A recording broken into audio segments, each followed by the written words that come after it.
What's good, everybody? Jack and Lockie here, back again with another episode of the Hard Rundown podcast. This is episode number 18 of the return, and today we are covering the Eastern Conference playoff seeding. Very quick episode today. Not going to be nothing too crazy, but watch us get carried away and keep talking about 30-minute episode. We were both making our lists. There are a lot of good teams this year, and like the East have always been Inferior to the West. Yes. So the West has always been the best. And I think this year it might be different. It honestly could be different. And I think I struggled to make the list. I actually struggled to make my list because there are a lot of good teams, man. A lot of good teams. But with that being said, I kind of want to get into it. I think we should start with our play-in teams. So 10, 9, 8, 7. Lockie, kick us off. Let's go. I got as big hopes as I have for the Hornets. I got them at 10. So much like hype around them, especially if they sign LiAngelo, which I don't know if they've even done that. He makes them a playoff team. He makes them playoff team. But plenty of hype around them. They'll be very exciting. But yeah, in terms of wins, probably not. They'll be competitive. And I think that's what they should be going for. They're not looking to get any, like they're not rebuilding. They're just looking to just build and get better. I got them on my 10 spot. I got Pacers at 9. I still think they'll be a competitive team. Definitely in the play-in tournament. I guess a couple of years before that, years earlier, they were like around the 6th to 7th seed. They've kind of fallen back, but they've still maintained like the same core. Miles Turner, Sabonis, TJ McConnell's there now as well. I love TJ McConnell. I love him. He's great. But yeah, I'd go ninth seed for the Pacers. A team that I forgot to put on, and then I realized, they're a playoff team. I put the Bulls, obviously. They're going to go, I think, eighth seed. It's so unpredictable. They could even, like, if they overperform, they could even hit that, like, 7th or 6th. Like, it's so tough. They could honestly be a 5 seed, honestly. Yeah. With the team they have, they have so much star power and then, like, a lot of depth as well. And just a lot of questions around it. So I put them at the 8th and 7th. I got the Celtics. They were there last year on the 7th, but I really don't see if they've improved in front of any team in front of them. Yeah. But they haven't by any means like downgraded. They're still a playoff team with 2 like star players, Jason Tatum, who's going to have a MVP type year. I put them at the 7th seed. It's tough because Celtics, you always think them in that like top 4, and especially like with Kyrie, you thought they were going to get that. With IT, they were in the top 4, like ridiculous. But now they're kind of like, near the edge of the playoff seeding, which is kind of weird to say, but that's where they honestly fit for me. That's my play-in teams. All right. Yeah, mine's probably ours is probably exact same except for our 7. So I've gone Charlotte at 10. I think they'll have a good year. I don't think they'll make the playoffs. I think they'll make the play-in like they did last year. Obviously, the rise of LaMelo Ball. You've obviously got Gordon Hayward. You've got Kelly Oubre in the offseason, who I actually don't think will make a huge difference to their team, but I think he will definitely get back some confidence and kind of get back to his old ways. At the 9 seed, I got Indiana. I think it all depends on injuries, and I think they're a very good team. 8, I've gone Bulls. I honestly forgot about them as well. I think, like I said before, their peak would probably be like 6 or 5. Yeah. But again, it's unpredictable. You never know what's going to happen. This one's a bit of a weird one. I go on the Knicks.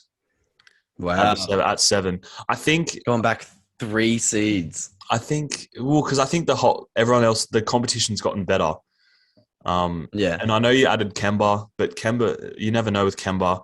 Yeah. Boston go off next year. You've obviously signed some really good pieces to make that final, like that later playoff push. And I think the Knicks will fall back a little bit. But I think even if they're in the play-in tournament, I think they'll still win.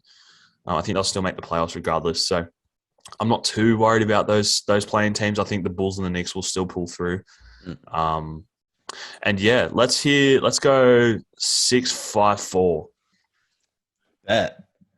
I've got Hawks in my 6 seed. I think they have overperformed in this past playoffs. Now, it doesn't mean they can't get they can't overtake the Knicks this season, or like they still, like the way they played in this past playoffs is incredible. To nearly make the finals, like against the Bucks, like crazy. But I do think they have overperformed a tad. I put them at the 6, but they're kind of interchangeable with my next one, which would be the Knicks. As much as Hawks like beat them outright, Knicks have improved in this offseason. Again, I'm not sure about Kemba, what impact he'll have, but I think he will have he'll have a at least decent impact. And you have a real solid team defensively. You have young guys and Quickly and Obi Toppin, RJ Barrett. Randall's going to get better. So I think they'll get pushed out of their 4th seed from last year, but they're still going to be competitive as hell. I got Heat on the 4th. They're going to have a big, I guess, resurgence. This is a tough conference now. Like, there's no denying that. And Heat are gonna have, like, they've had a great off season. Look, they made the finals 2 years ago. There's no reason why they can't make it again, whether it's the bubble or not. They definitely can. They have a solid bench, solid starters. You had Lowry. You have Oladipo. Like, you have a really, really solid team. And we got Ben that we were talking about. It's going to have a big jump. Going to take his face-up game, his post-up game to the next level. So, yeah, I reckon I got them at the 4th seed for me. Up to you. All right. Yeah, like mine's somewhat similar. Actually, no, mine's completely different. I've gone Boston at 6. Like I said before, I think the 2 stars who are on the same timeline will have a crazy year. I think the Hawks will be the 5th seed. Like you said before, they're kind of unpredictable. You never really know with them.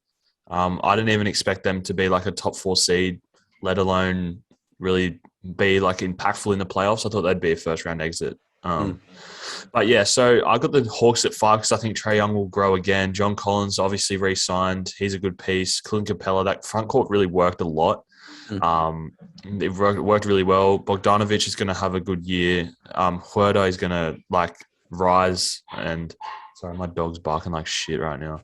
And then I got Philly at 4.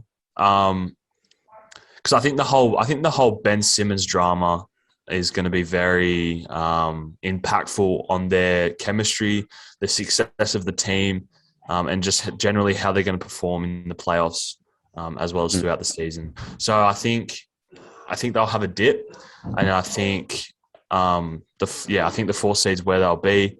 And then obviously, fucking hell, my dog is just not shutting up. And yeah, so 4, I've got the Sixers, and I think that's a good spot for them. I think it's a respectable spot, and I don't really see them going any further than that. But yeah, that's my 6-5-4, and let's go 3-2-1, baby. The big ones. That's I'm thinking about it. Sixers might have like a really big dip. I got them at the 3rd seed. I see them going from the 1st to the 3rd, but even Heat could top them. Pause. Hey, even Knicks could top them. Pause. Obi Toppin. Get it? Hey.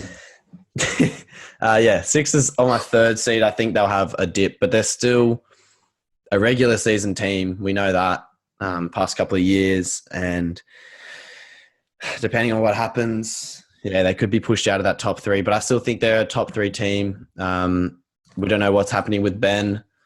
But I still think no matter what trade they make, they will still be in that top 4, I think. Yeah. Still a very competitive team in the East and got some young players that can have big years. Definitely want Seth Curry to have like that, take that next step. Like he can be like a 17, 18 point scorer 100%. I do believe. It's a weird system for him because he's got Joel and you got Tobias and then you got Ben taking care of the ball. But he can definitely prove that this year with Ben's position kind of being a bit uncertain at this time. Yeah. I got Bucks at the 2. Yeah. I mean, what else? Yeah. What I can really say? I think our top 2 is just like the exact same. Yeah, and then I got Nets at the first. So yeah. I think Nets have to be first. They have to be. Come on. And like we said in the season previews, I think that all depends on injuries and health. Exactly. But right now, if the whole league is injury free, this is our list. I've gone Heat at 3. Bam's going to have a most improved player year, $101 on Sportsbet. If anyone wants to have no one else is like going I don't understand. And yeah, I think Jimmy's going to be back. Tyler Herro's going to have a big year. They've obviously signed Kyle Lowry, PJ Tucker. They've just got all the pieces that you need to have to win a championship. Yeah. I think they'll be the 3 seed, Bucks at 2, and Nets at 1. That's like a really good spot. They kind of have to, I guess. Well, not have to, but they on paper are the best team in the East. Yeah. And we've got a little special here. We're going to go conference finals matchup. Mine is very. Well, actually, do you have your semifinals? I don't have my semifinals. Do you conference ones? Yeah. I've got the Nets. And I've got the Heat. I knew you were gonna say Heat. Yeah, I was gonna go Bucks, but fuck. I don't know. I don't know. We'll have to wait and see. But I think the Heat are very unpredictable, and I think they can have a crazy playoff run. Fuck, that's tough. And I think they'll take the Nets to 7.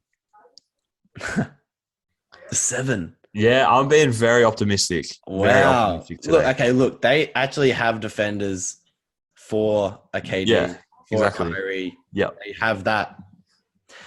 Fuck. And you got a Lowry who's like he's a good defender. Playoffs. Yeah, and he's a good defender. In the playoffs, he's always kind of proven himself. I think except for 1 or 2 years. Except for LeBronto.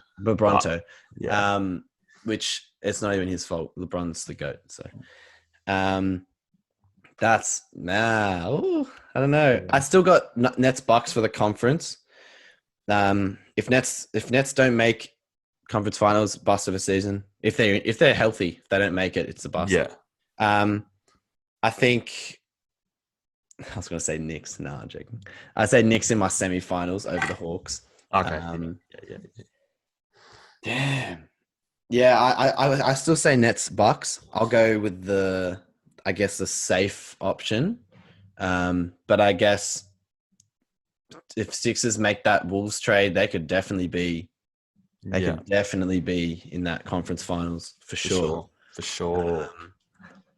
Yeah, that's our. So yeah, what else? Anything else you got? I think that's it from me. I think like I said before, it's going to be a very quick episode. Yeah. Our next one's going to be Western Conference standings, and that'll be very quick as well. I think it was just something that we had to touch base on.